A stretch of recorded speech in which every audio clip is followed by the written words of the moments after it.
Assalamualaikum warahmatullahi wabarakatuh. Semangat belajar. Semoga kita semua dalam keadaan sehat. Berjumpa lagi dengan saya Pak Erik.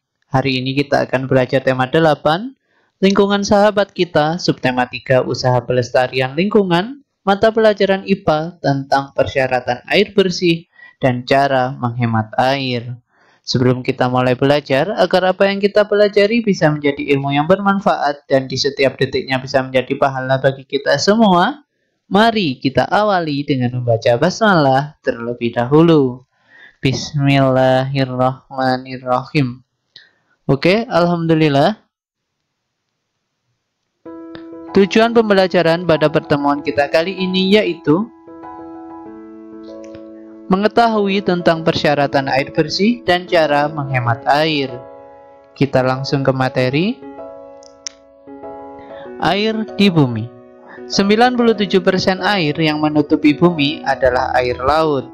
Sedangkan 3% air di bumi merupakan air segar, yaitu air yang tidak asin dan dapat digunakan untuk keperluan sehari-hari.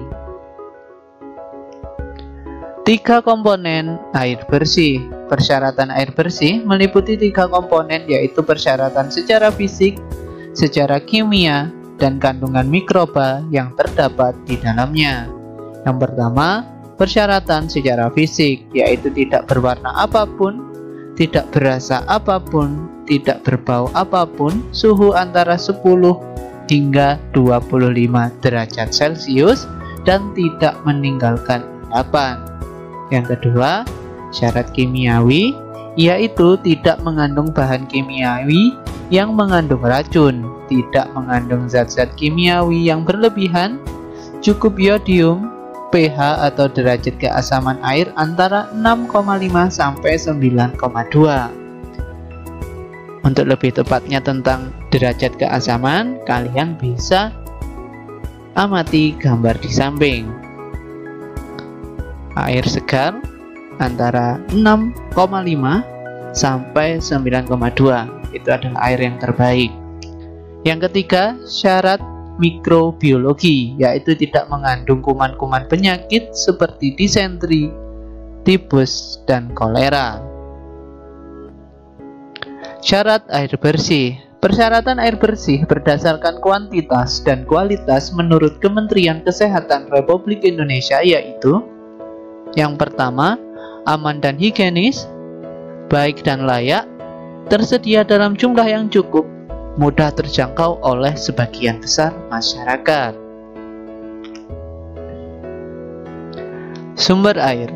Sumber air yang digunakan masyarakat berasal dari sumber air, sungai, dan sumur yang ditampung dalam tangki penampungan air yang ditambahkan sejumlah kecil gas klorin untuk membunuh kuman berbahaya.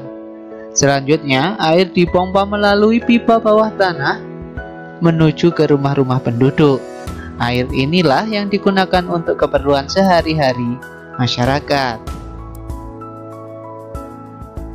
Kualitas air. Kualitas air yang dapat digunakan untuk mencuci pakaian adalah harus jernih serta dapat melarutkan kotoran dan sabun.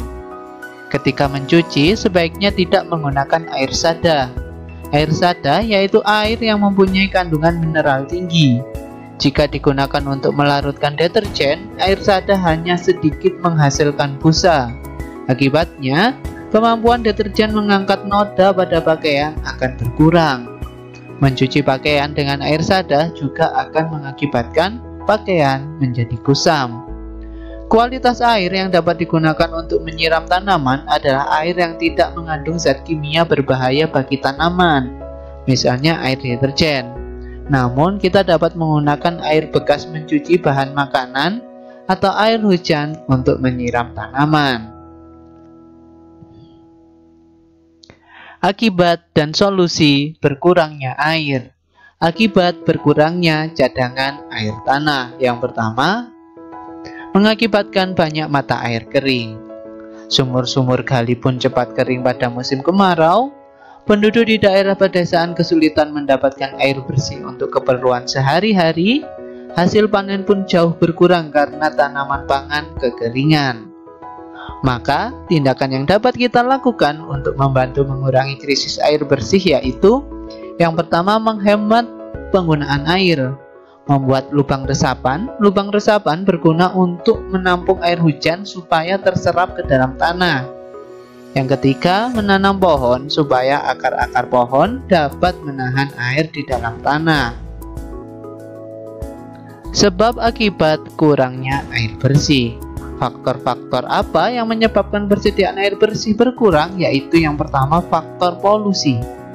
Yang kedua, membuang sampah dan limbah di aliran air, berkurangnya pepohonan, sedikitnya potensi penampungan air hujan, global warming, pemakaian pupuk pestisida, tumpahan minyak dari kapal-kapal pembawa minyak. Maka akibat kekurangan air bersih yaitu kebutuhan manusia akan air bersih tidak tercukupi, hasil panen berkurang, dan banyak hewan mati karena tidak adanya air. Maka cara menghemat air yaitu yang pertama, mandi dengan pancuran lebih irit daripada mandi di bathtub. Yang kedua, gosok gigi dengan keran tertutup.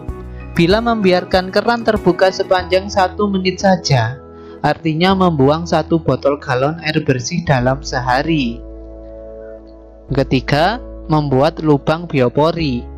Lubang ini akan mengikat air saat hujan. Air kemudian diikat sebagai sumber air tanah dan bisa menjadi suplai air bersih. Yang keempat, memasang talang air. Dengan adanya talang, air hujan dapat disalurkan ke bidang yang lebih rendah, misalnya selokan, atau lebih baik lagi masuk ke sumur resap.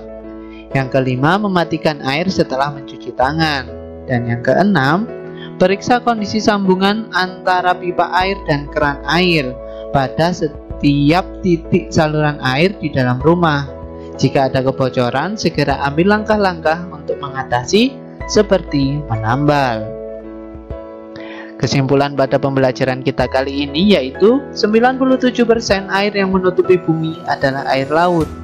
Persyaratan air bersih meliputi 3 komponen, yaitu persyaratan secara fisik, secara kimia, dan kandungan mikroba yang terdapat di dalamnya. Yang ketiga, salah satu cara menghemat air yaitu dengan cara menggunakan air secukupnya dan seperlunya. Terima kasih, semoga bermanfaat. Sampai jumpa di pembelajaran selanjutnya. Tetap sehat dan tetap semangat. Saya akhiri. Wassalamualaikum warahmatullahi wabarakatuh.